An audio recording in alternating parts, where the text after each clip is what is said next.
نفسي ابقى قويه ومفتريه زي الرجاله، بس وانا ست مش عايزه جنس راجل يتحكم فيا، عايزه يبقى جوايا راجل. لا مش راجل. خلاص عرفت انت عايزه ايه. كداب في اصل وشك، اذا كنت انا لسه ما عرفتش. اوكي، ازيك يا عبدو، اخبارك ايه؟ انا نسيت اسمك اصلا في كل ده هيتشاف في المونتاج، مش مشكله. انت ايه اسمك؟ منال شفيق. ماشي يلا ماشي، وانت عبدو عادي؟ ها انت عادي، ما في مليون. ما عبدو ده دول ياما كتير. يلا رول تاني. ماشي. ازيك يا عبدو، اخبارك ايه؟ استاذه منال عامله ايه؟ والله احنا شظايا، انا حاسه انه بينهار واحنا عايزين نلحقه. بقالنا حبه نفسنا نعمل حلقه، بس الوقت مش سامح. فعنان طبعا خليت بينا الحمد لله، فاحنا دكتور ششتاوي كان معانا في كذا حلقه وظبط لنا الكلام، فقلنا بقى عبده يجي بقى ايه بنظره حزينه. نظره يا رب يا رب بس نعمل حاجه حلوه النهارده. لا انا متفائله، هو دايما كده الحلقات اللي بتطلع كده دي بتبقى الراندم دي هي دي بالظبط كده. طيب احنا بقى قعدنا نفكر هنتكلم في ايه كتير. لا وهو يعني الحمد لله عبده عنده حاجات كتيره ممكن يقولها، احنا مش هنخلص. فقلنا ماسك العصايه من النص. انت شايف نفسك ماسك العصايه من النص؟ انا سيد اللي يمسك العصايه من النص. انا بحب قوي كده. انا على طول ماسك العصايه من النص، ودي انا شايف انه اصلا يعني هي دي مشكله، بس انا اتعودت عليها للاسف من زمان. اوكي. في حياتي ان انا على طول كنت دايما ببقى اللي هو الطفل اللي مش عاوز يزعل بابا وماما، مش عاوز يزعل اصحابه. ما باخدش سايد، عايز تراضي جميع الاطراف. فهو دي شخصية اللي بيبقى ماسك العصا من النص ان جنرال يعني. اوكي طيب. انا انت كنت بتتكلم كده من شويه وقلت لي انا مبسوط ان انا ماسك العصايه من النص، بس في نفس الوقت هي حاجه مش حلوه. طب نتكلم على الحته الاولانيه. مبسوط ليه؟ مبسوط لانه بتطلعي اولا بخسارات اقل، تخسري ناس اقل. اوكي. مكاسب اكتر بكتير، لان انتي يعني بتاخدي كل حاجة، فاهمة؟ يعني مثلا محايد، يعني عارفة انتي شخصية المحايد اللي هو لو في مشكلة وهو عارف مثلا انه في سايد ممكن هيكون عنده حق اكتر من السايد التاني، مفروض الطبيعي ان انتي تنصري الحق او اللي هو تاخديها. انما انا لا، اللي هو عشان لا زعل ده ولا زعل ده، فانا ممكن اقول رأيي ايه محايد والدنيا تتلم، فبالتالي ما بقاش خسرت ده ولا خسرت ده. اوكي.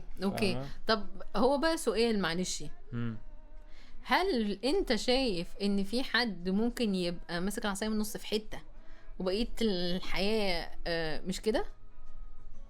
يعني ممكن مثلا ابقى ماسك العصايه في النص مثلا في المذاكره، بس انا مثلا في العلاقات الانسانيه مش قوي مثلا، او في الشغل مثلا ابقى ماسك العصايه من النص وبتاع، بس انا مع اصحابي لا الدنيا اريح. تجربتي انا الشخصيه، انا ما اعتقدش، لا يعني اعتقد الشخص بيبقى كده في كله. بيبقى كده في كله اعتقد، انا ما اعرفش يعني. اوكي. من حكم يعني تجربتي انا مع نفسي انه لا، انا كده في كله، لانه حتى في حياتي المهنيه حتى اللي هو طب انا عاوز ابقى بلعب مزيكا وابقى ده الكارير بتاعي، بس في نفس الوقت انا مش عارف دكتور سنان، فاللي هو ماشي في الاتنين. اوكي. اللي هو هاخد شويه من هنا وشويه من هنا، فاهم ازاي؟ مع ان الاوقع او لو حد تاني عنده يعني جول او هيمشي في حاجه واحده، فاهم ازاي؟ او هيمشي مثلا ان هو يبقى دكتور سنان، والتانية دي تبقى حاجه كده هوايه كل فين وفين، مش هيبقى مش هياخدها سيريس يعني، فاهمه؟ طيب خلينا نرجع بقى شويه كده. انت امتى بدأت تبقى واعي ان انا انسان ماسك العصايه من النص تفتكر؟ اعتقد بعد لما جيت هنا، بعد لما سافرت طبعا انت عارفه ان العيشه برضو في مصر بتبقى انت بتبقي في كومفورت زون، فاهمه؟ ففي حاجات كتيره قوي ما بتبقاش واخده بالك منها، تحس ان انت مسحول الحياه هناك، مسحول في حاجه غلط يعني. اوكي بالظبط. وبرضو هنا عشان انت معظم الوقت بتبقي قاعده لوحدك، ففكره ان دماغك تشتغل على طول في مساحه، بالظبط، في مساحه بالظبط. فاعتقد اول ما جيت هنا بعدها بحبه اكتشفت ان هو تعاملاتي مع الناس على طول نيوترال، ما في مش بايظ لحد، على طول بحاول ارضي الاطراف كلها. حياتي المهنيه نفس الكلام، اللي هو باخد شويه من هنا على شويه من هنا، بس هل انا فعلا did I proceed في اي كارير سواء ده او ده؟ قصدك ان انت تلمع او تنجز او اوكي في حاجه معينه؟ لا اوكي لا اوكي. وهي دي بقى مشكلتها، او دي عيبها بقى، انه هيبقى عندك شويه من كل حاجه، ولكن مش هيبقى عندك حاجه واحده انت توب فيها او انت توب فيها أو مرتاح فيها اكتر بالزبط. او اوكي. طب يعني انا شايف ابتديت اشوف ان ده عيب. اوكي. ابتديت بقى ان انا اشوف ان ده عيب، لانه بحس انه هي الدنيا كده، انت مش هتاخد كل حاجه. فانت شايف ان انت بفكره انا ماسك العصايه من النص، انا بحاول اخد كل حاجه. اوكي. لان مفيش حد هيرضي جميع الناس، ده مش منطقي، ده حقيقي. لازم يبقى عندك عداءات مع ناس. انا بقى مش قادر اتقبل الفكره دي، عشان كده اني السيفر اوبشن ان انا امسك العصايه من النص. اوكي. لا ما تزعلش، لا انا اروح للسايد التاني اقول له لا ما تزعلش انت تمام، ده تمام كده. بحاول ارضي جميع الاطراف عشان ابقى ماسك العصايه من النص. اوكي. طيب النقطه اللي انت وانت بتتكلم فيها كده فكرت فيها وحسيت انه يعني هل انت شايف ان الشخص عشان يبقى ماسك العصايه من النص ما بيبقاش ناجح، بيبقى عادي؟ ابتديت اشوف ده بقى. ليه بقى؟ يعني حسيت بايه الفروق؟ يعني الفروق هقولك، يعني بدأت احس انه مثلا في حاجات، لو هنتكلم على التأثير بتاع الموضوع العصاية في النص ده في الحياة المهنية مثلا، هقولك مثلا ان انا في ناس كتير من صحابي نجحوا في كارير واحد وبقوا مطلعين قوي على التكنولوجي في المجال وي وي وي. انا متأخر جدا، بقيت متأخر جدا. عندي نوليدج بس يا دوبك على قد، لان انا بقيت مش اولوياتك. اوكي. لان باخد شويه من هنا، اروح اجري اخد شويه من هنا، فبقى مجالات كتير بحتحت منها. اوكي. بس هل انا بقى لو مسكتيني في مجال واحد كده، قعدتيني وسحلتيني في الاسئله وايه الحاجات الجديده، مش هبقى مطلع عليها مثلا. هل في كله يعني انت دلوقتي بتقول سواء في طب الاسنان او في المزيكا؟ ما هو طبيعي. ليه؟ لان انت تاخد من كل حته حاجه، ماسكاها من النص. استحاله تاخدي كل حاجه. اوكي. لانه هو يعني الحياه هو اليوم كله 24 ساعه، فانت هتقسمي ده لوقتك لنفسك ولا لايه ولا ليه، فاهمه يعني؟ اوكي.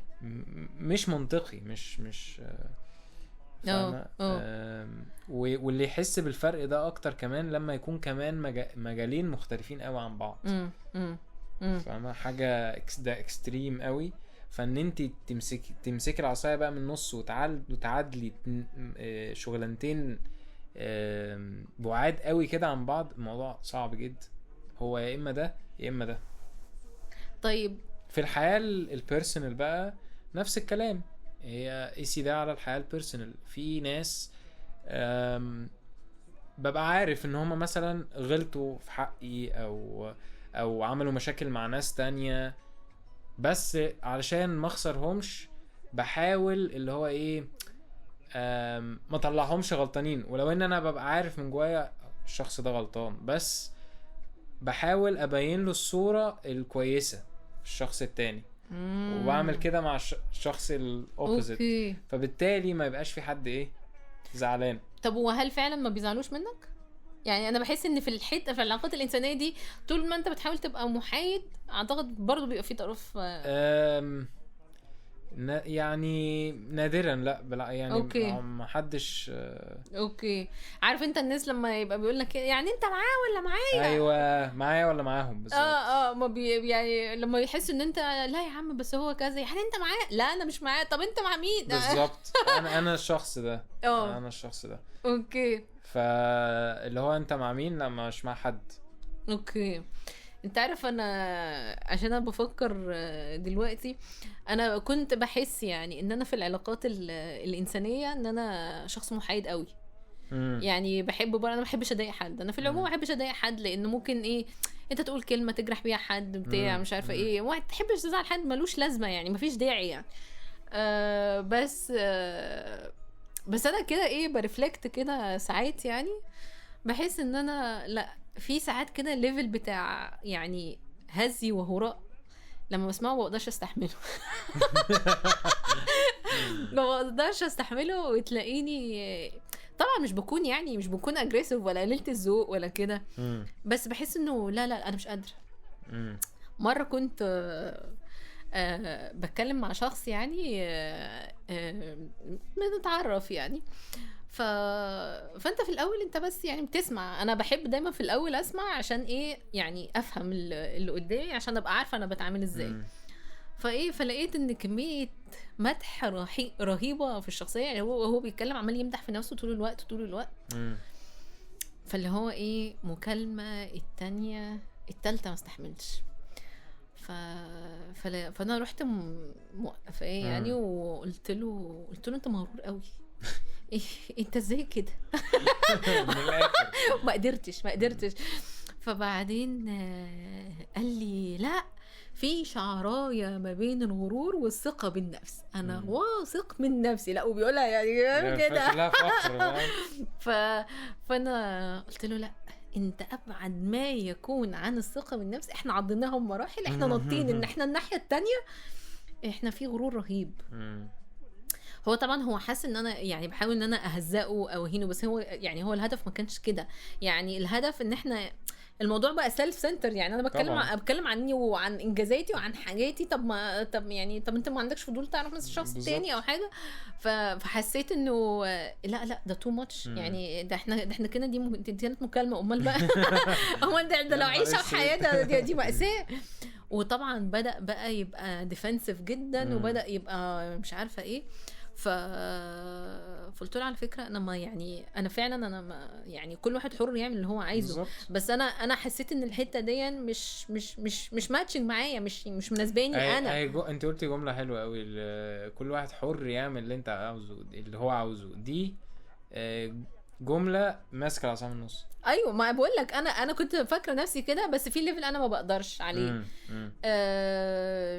افتكر يمكن كمان مع اخويا بالذات. انا بحب اخويا قوي قوي قوي يعني sometimes بحس ان انا ممكن اكون protective ليه يعني. فلما بحسه ان هو مثلا ايه هيعمل حاجه هيغرق نفسه ما بقدرش.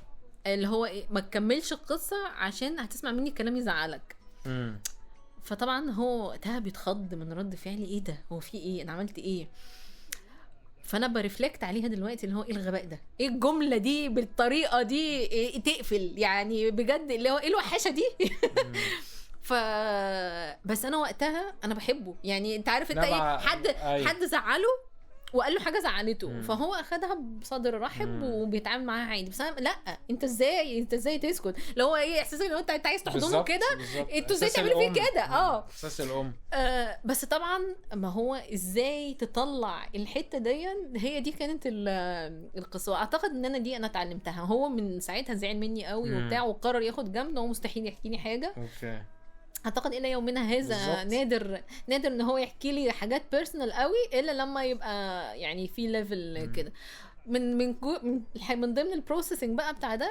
انا لما ريفلكت عن الحته دي جيت له ليتر مثلا بعديها ب4-5 سنين قلت له انا اسفه يعني. أوكي. انا ما كانش المفروض اقولها بالطريقه دي بس انا لما قلتها عشان انا بحبك. انا مش عشان حاجه يعني.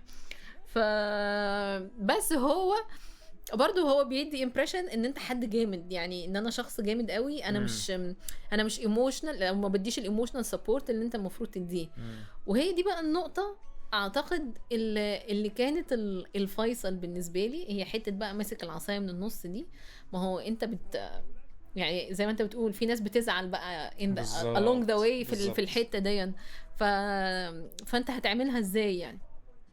فلقيت نفسي من ضمن ان انت بقى ايه رحله الاستكشاف بتاعت الذات زي ما انت ما بتقول كده، لقيت نفسي ان انا بتحول الى النقيض تماما بقى يا عبدو. انا لقيت نفسي شخص مش سبورتيف، يعني انا الايموشنال سبورت ده انا ممكن اديه بقى في 20 بالظبط.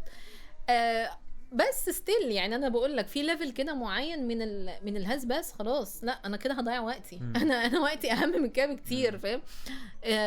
انما مثلا لو احنا صحاب وجي حد بيقول لي حاجه وانا شايفاها يعني it doesn't make any sense، بس ممكن تكون بالنسبه لشخص تاني make sense، خلاص انا بسكت واسمع وتمام وكل حاجه كده. طب انت شايفه ان الليفل ده يعتبر ماسك العصا من النص اللي انت بتحكي فيه يعني؟ اللي انا ولا انا الاكستريم فيرجن بتاعتها؟ لا انا حاسه ان انا ممكن يعني مثلا احنا لو بنتكلم من العصايه ودين في النص، انا ممكن هبقى مايله ناحيه حته سيكه عن التانية بس ستيل في النص، فاهمني؟ يعني مش هحقق البالانس. يعني هي فكره ماسك العصايه من النص دي ان انت بتعمل بالانس صح بالظبط.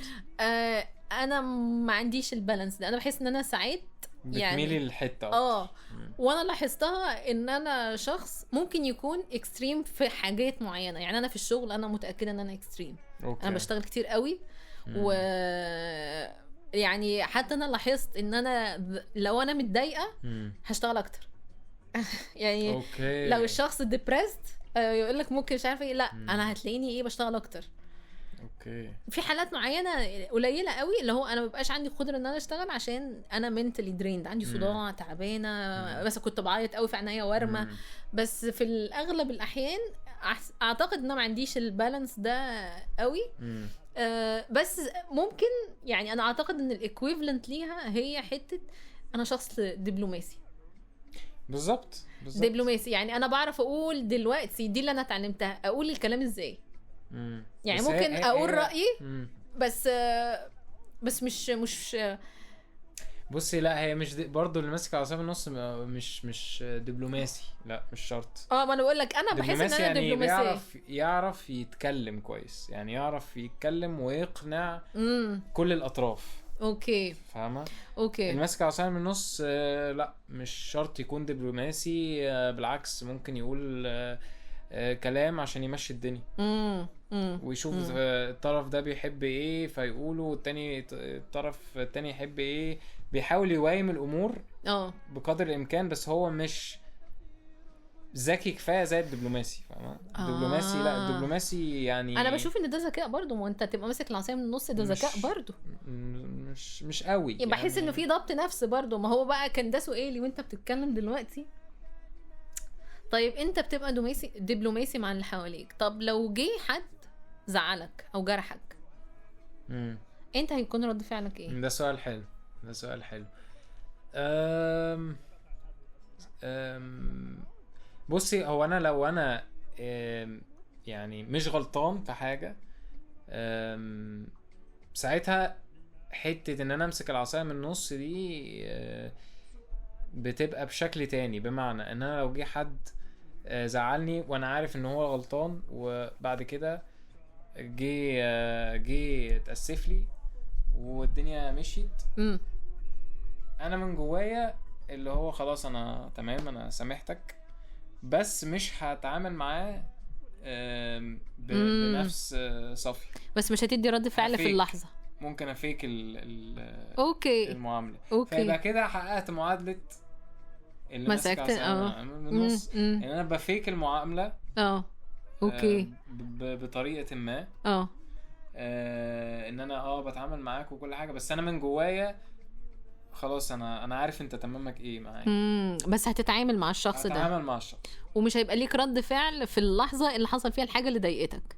لا هيبقى، ما انا بقول لك هيبقى ليه رد فعل. انا ممكن اخد جنب مثلا، جه الشخص ده اتاسف والدنيا خلاص رجعت تمام يعني هتاخد جنب، مش اخد جنب لو حاجه غلط تمام. فيا يعني. ايوه اوكي. ما هو ساعات اصل الجرح يعني، او ان انت تزعل ده مش بالضروره يعني، مش لازم يعني يقول الفاظ او فاهم. لا مش بالضروره، موقف فعلا ضايقني بالظبط بالظبط. اوكي طب ما بتحسش ان ده ظلم ليك؟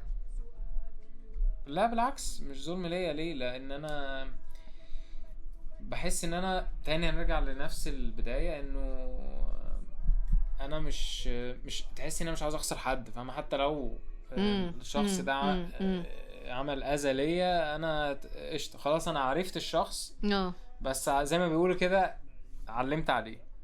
اوكي طب نصدق عشان احنا حلوه هي رحله بحث عن الذات فعلا يعني.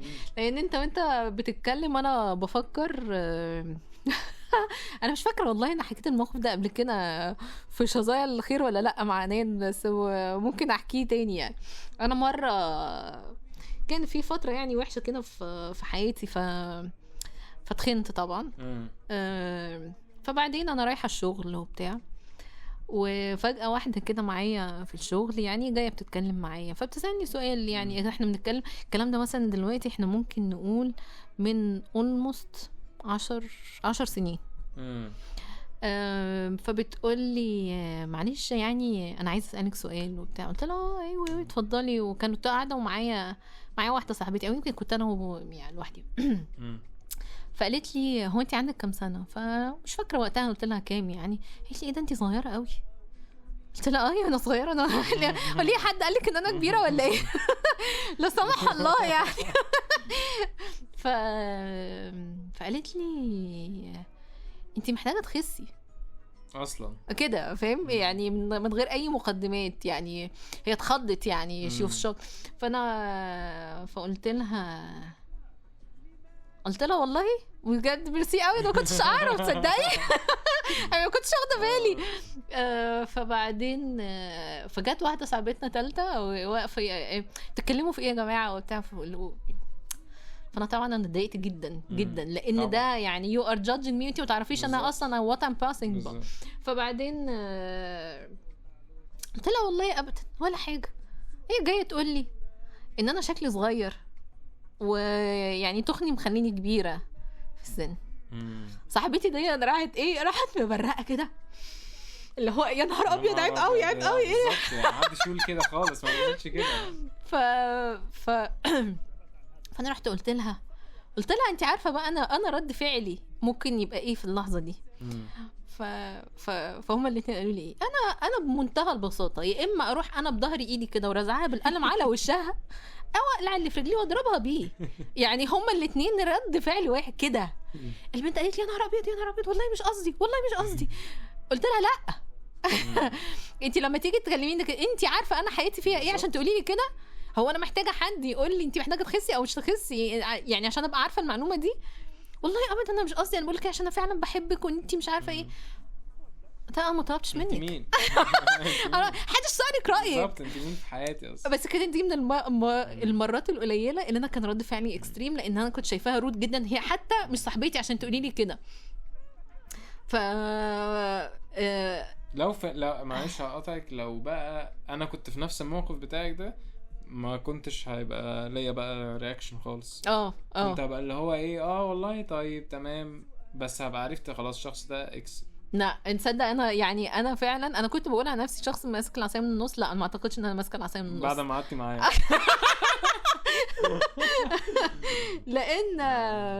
لان انا فاكره برضو يعني مره يمكن في الجامعه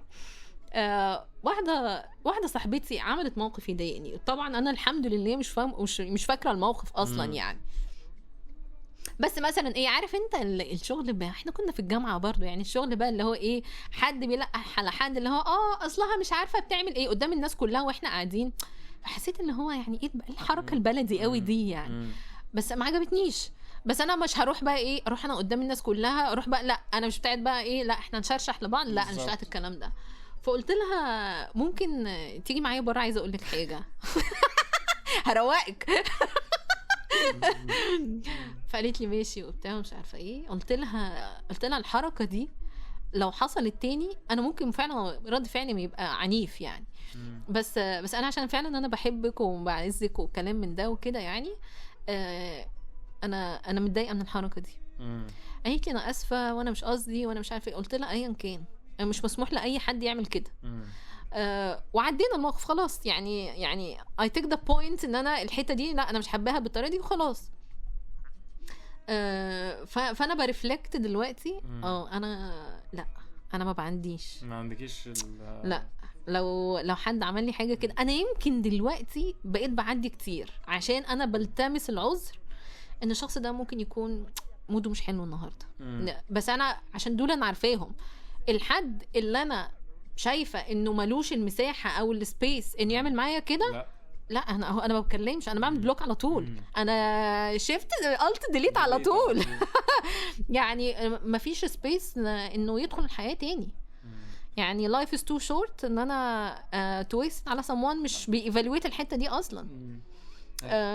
عشان كده دي بقى ميزه يعني. دي بقى انا بدات اشوف ان دي ميزه، ان انت ما تمسكيش العصايه من النص. ما بالظبط بحس ان ده ظلم للشخص يعني. طبعا. ظلم ليا انا طبعا. قبل ما يكون لاي حد تاني طبعا. يعني اذا كان الشخص اللي قدامي مش سنسير او ان هو حاسس بيا ومش مقدر الحته دي فيا، لا طب انا هحس بيه ليه يعني؟ لا ده انا صحتي اهم من كل ده. وانت قلتي جمله كويسه اللي هو لايف تو شورت، ان انا اضيعها وان انا ما اخسرش كل حد. ما عادي ان انا ممكن اشيفت الت ديليت بالظبط كده، فاهمه؟ بس دي بقى ما كانتش موجوده عند الواحد غير لما بعد ما سافر وابتدى يكتشف بقى انه الحياة الحقيقية اللي احنا عايشينها مفيش حاجة اسمها ان انت يبقى كل الناس صحابك. مفيش حاجة اسمها انك تماين امورك مع كل الناس. ومفيش حاجة اسمها ان انت يبقى 7 صنايع وبخت ضايع الكلام ده. يعني هي مفروض تبقى انت عارف انت عاوز تعمل ايه، لان اللي بيبقى ماسك العصاية من النص ده فاغلبيه الاوقات ما بيبقاش عارف ياخد قرارات، مذبذب على طول، لانه عاوز يمسك كل حاجه من النص وعاوز كل حاجه. اوكي ما فيش طرف يعني، ما فيش طرف معين، ما فيش جهه عاوز يروحها. اوكي ازاي؟ حتى لو يعني الجهه دي هتخسره بس او هتكسبه ايا كان، مش عاوز يروح اي جهه. يعني انت شخص مثلا اعتقد ان هو لو انت عارفه ان الجهه دي هتخسرك احسن لك انك تاخديها بدل ما تفضلي ماسكه العصايه من النص. اعتقد ان انت هذا الشخص، بدليل ان انت قلتي عادي حتى لو شخص انا بحبه غلط فيا عادي جدا ممكن اعمل له شيفت الت ديليت بلوك مع السلامه خلاص وصفحه واتقفلت. انا مش كده، انا لا. اوكي. انا بحس ان انا ممكن اكون عنيفه شويه يعني. انا دلوقتي يعني لا ده مش عنف. انت فاكره ان ده عنف بس هو ده الصح. لا اوكي ده مش اكستريم، ده هو ده الصح. اوكي لان هي الدنيا لازم فيها مكسب وخساره، جنه ونار، بوزيتيف ونيجاتيف. هي الدنيا كده. بس يعني ما هي برضو الحياه مش لدرجه بلاك اند وايت يعني. ال 50 شيدز اوف جراي دول موجودين برضو ولا؟ ما هو ال 50 شيدز اوف جراي دول هي العصايه من النص. اوكي هو ده هي دي ال 50 شيدز موجوده. بس مش بتريح، ما بتاكلش عيش. اوكي. طب سؤالي بقى ليك بقى، يعني انا حسيت فجاه ان انا اللي بتكلم اكتر. لا حلاوه المايك. بالظبط، ده انا فرحانه قوي. ربنا كرمنا بقى، عقبال ما يكرمنا بقى ونعمل فيديو ده هتبقى قصه بقى. دي بدايه الصرف بس. تفتكر موقف انت عملت فيه مسكت العصايه من النص وفضلت تتأنب نفسك بعديها اللي هو انا كان المفروض اخد رد فعل تاني بس انا مش قادر؟ ادينا بقى امثله بقى. خلي بقى احنا عايزين يبقى فانزيتو. بس هو الموقف ده ما ينفعش يتحكي. ده انا ممكن احكي لك خلف الكواليس. لان ده في انيشيالز، هنقول انيشيالز. في عيله، لا ده في عيله، ده حوار ده. ده استني افكر لك في حاجه تانية. انت اول حاجه بتجيلك. بس ده اقوى واحد ده. اوكي. ده على قصه الخطوبه؟ لا اوكي لا. اوكي. خلينا في حاجه سيمبل يعني. هقول لك ايش بونبونيه كده. بونبونيه. اقول لك ان انا مثلا ايه هقول لك، لما جيت هنا مثلا، يعني لما انا جيت هنا واكتشفت ان فكره ان انا عايش الوهم بتاع هي هنا دي فين معلش؟ انجلترا. اوكي. واكتشفت الحقيقه المره بتاعت الشغل بقى السي في والتقديم على الشغل، ولان الكلام ده انا ما عدتش بيه. اوكي. واكتشفت ان حته ان انت عاوز تبقى مزيكاتي وفي نفس الوقت انت كنت دكتور سنان. اوكي. الميكس ده اعتقد انه فوقني انه انت مش هتنفع تعمل الاثنين بالذات بعد ما جيت هنا. اوكي. ليه بقى؟ لان انا لما كنت في مصر كنت اوريدي شغال دكتور سنان. تمام. وكنت شغال بارت تايم مزيكا. اوكي. فكانت الحياه ماشيه. اي نعم هي كانت يعني مش عايز اقول بالزق، ولكن إن مش ده اللي انا كنت بطمح له يعني، او ده اللي انا كنت عاوزه، فعشان كده سافرت. بس اكتشفت بقى زي ما بقولك لما بعد ما جيت انه اصلا اللي انت كنت بتعمله في مصر ده وهم اصلا. ولما جيت هنا وهم اكتر. اوكي. ف you should know what you want وفوكس على حاجة واحدة. لان لو انت مركزتش في حاجة واحدة انت هتفشل عامة في الحياة بقى يعني. اختار سايد، لازم end of the day لازم هتختار سايد. اوكي. طب وهو معلش هخلص الحتة اللي انا عاوز اقولها انه لانه طبيعي انت لو فضلت تنبش من هنا وتنبش من هنا يستحيل تبقى انت لو حطيتك ان كومباريزن مع واحد بجد دكتور سنان او واحد بجد بتاع مزيكا بس، يستحيل انت اللي هتستاند اوت فيه. اوكي. يستحيل. اوكي. لان ده قاري كل يوم بيقرا وبيعمل وبينفذ، ونفس الكلام للراجل التاني المزيكاتي نفس الكلام بيبرفورم وبيعمل. انت في النص حلق حوش، تاخد من هنا شويه ومن هنا شويه ومن هنا شويه ومن هنا شويه بس. أوكي. فدي اللي انا ساعتها اكتشفت انه لا، العصايه من النص مش هتنفع. وندم بقى يعني اللي هو لا والله صح. لا طب يعني انت يعني انت في الفتره اللي انت regretted التشويسز دي. طبعا لان انا كان قدامي فرصه ان انا من الاول ابقى عارف انا مسافر على ايه وابقى ستيبل اكتر، ابقى في سايد يعني في حاجه انا راح لها واضحه، مش عليها question mark او عليها علامات استفهام كتير. لانه at the end of the day اي حاجه برضو عليها علامات استفهام كتير دي نابعه من فكره الذبذبه او اللقلقه في القرارات اللي هي جايه من الشخصيه اللي بيمسك العصايه من النص. فكله بيصب في الاخر للكور بتاعك بقى. اوكي. اللي هو انت عاوز ترضي بابا وماما، انت عاوز تبقى احسن واحد في المدرسه، عاوز تاخد كل حاجه. اوكي. ما بتغلط بس بتداري على الغلط لان انت ما ينفعش تبقى وحش. فاهمه؟ فكل دي حاجات تخلي او تقول على البني ادم ده ماسك العصايه من النص دايما، مثالي من الاخر. اوكي. ايه ده انت دكتور سنان، واو. ايه ده انت بتاع مزيكا، واو. فايه ده انت الاتنين، طب ازاي؟ عشان انا ماسك العصايه من النص. بس هل انا بقى هي عامله زي البالونه كده، بالونه المنفوخه على الفاضي. لو اي حاجه بس دبتها اوكي.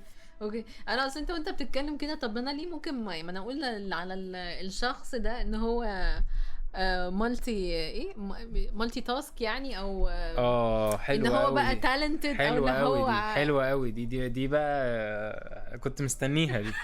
حته المالتي تاسك دي احنا في مصر فهمناها غلط. هي مالتي تاسك مش ان انا تبقى عندك كذا حاجه، لا. مالتي تاسك انا عندي حاجه واحده بس فيها حاجات سب ليفلز كتير. اوكي. فلنفترض مثلا ان انا عندي بقى انا بحب القرايه مثلا، فانا النهارده عاوز اخلص كذا كتاب. انما انا ما بقاش لا ده انا بقرا وبلعب، بروح العب جيم وبرقص وبعمل في يوم. لا مش منطقي، ما ينفعش. اوكي ده زي المثل اللي احنا بنقوله صاحب بالين كداب. بالظبط كده. اوكي صاحب بالين كداب 100%. اوكي بس تالنتد يعني ممكن تبقى التالنت حاجه، ان انت تبقي تالنتد دي حاجه ملهاش علاقه خالص بان انت ماسكه العصايه بالنص. زي ما قلت لك في الاول، انت ممكن تكوني شغاله شغلانه بس عندك هوايه تانية، بتطبخي، بترقصي، بتغني، بس مش فاهمه؟ اوكي ملهاش علاقه. اوكي فهمت. وممكن تكوني تالنتد بس مثلا في المزيكا، بس مالكيش اي شغلانه تانية. ايه ده يعني احنا كده بقى صاحب كلين كداب بقى ولا ايه بقى؟ لو غالبا مدرس رياضيات وفرنساوي غالبا يعني الصبح بنشتغل وبالليل بنعمل شذر. ايوه بالظبط كده. دي هوايه بقى شهر. دي هوايه بالظبط. نشاط اجتماعي بالظبط، رفع على نفسنا. اوكي طيب ده المثال اللي انت قلت هتبدأ بيه كده البونبونايه كده اللي هو ايه نسخن بيها الموضوع. عندك حاجة تانية؟ بس كل ما افكر في حاجة بتطلع يعني الحتة اللي انا مش عايزة اقولها. يعني بصي هو عندي، بس انا يعني ده مش هينفع اطلع اوكي ده على اساس يعني ده خلف الكواليس، ده لازم خلف الكواليس. مش شخص معين عايز ده مش هينفع ده، لان لو ده اتشهر خلاص كده انا رحت في داهيه. انت رحت في داهيه. اوكي طيب طيب السؤال بقى اعتقد ده اللي انا ممكن نختم بيه الحلقه. اوكي هو حته بقى ان انت بتقول انا مبسوط بيه، وبعدين رجعت في الاخر بتقول انا ندمان. طيب فرق كده شوفي بقى، عشان ده ماسك عصايه من النص برضه. بالظبط. لا بصي انا مبسوط بيه ليه؟ لانه زي ما بقولك ما بخسرش حد. ما بيني وما بين نفسي ايه ده انت بتعمل كذا وكذا وكذا وكذا وكذا، فاهمه؟ فاللي هو في حته كده براود يعني، هي طبعا زي ما قلت لك بس هي بالونه يعني. اوكي ورجعت في الاخر قلت لك ان هي حاجه وحشه، هي حاجه وحشه علشان الريزلت بقى ايه. ما انا ببص في الاخر على الريزلت انه مفيش نتيجه زي ما انت كنت يعني was hoping for. بالظبط. اوكي ما فيش نتيجه واضحه، ما فيش حتى ان كان لما تيجي تبصي على برضو الصحاب اللي انت ما خسرتهمش بقى هم اصلا مش صحاب. بالظبط هم اصلا انت مش فارق لهم يعني اللي هو فاهمه. اوكي this is the sad part of the story يعني. اوكي طيب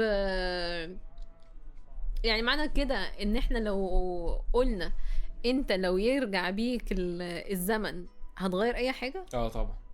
انت بتقول مبسوط. لا ما انا قلت لك ندمت في الاخر اهو. اوكي ماشي. انا مبسوط ان انا ورايا كده كام واحد ان انا ما خسرتهمش، وان انا بعمل كذا حاجه، بس زي ما قلت لك دي بالونه. يعني دي الحاجه الوحيده اللي بحاول اضحك على نفسي بيها واقول انه ماسك العصايه من النص نفع. اوكي يعني انت بتقنع نفسك. ده انت مش محتاج حد يضحك عليك. انا بضحك على بالظبط كده.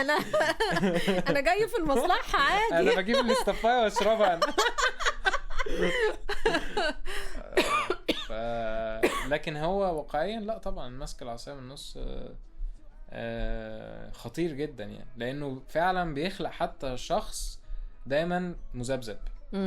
اوكي يعني لو رجع بيك الزمن مش عايز تبقى ماسك العصايه من النص؟ طبعا.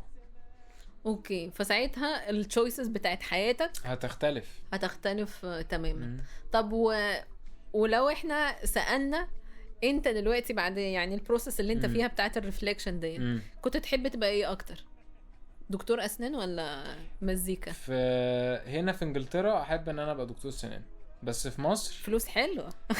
طبعا طبعا نقوا بقى نقوا الست ولا الغنى.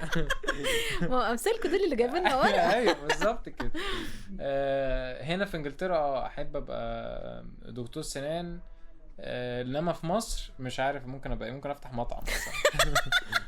ابقى فكاني. ايوه بالظبط، بس حاجه كده او بقى اللي هم يعني دايما بيبقى عندهم ستارت اب كده. بالظبط. ايوه باين عليهم ولاد ناس ومعاهم فلوس. فكرتني ابن عمي وهو صغير كان يقول تحب تطلع ايه لما تكبر، ويقول لهم بقى بكل فخر بقى اللي في الدنيا احب اطلع ميكانيكي. وفخر رهيب. فهو ليه انا ممكن ابقى بقال عادي جدا، ما عنديش مشكله. اي حاجه شغال في مصر، اي حاجه اي حاجه بتجيب. بس هي ايه هو التارجت الاموال بالظبط. اوكي طبعا، ومين مش تارجته اموال. اوكي طب يعني انت من موقعك هذا لو اي حد بيسمعنا تحب تقول له ايه؟ ما تسمعش الحلقه دي.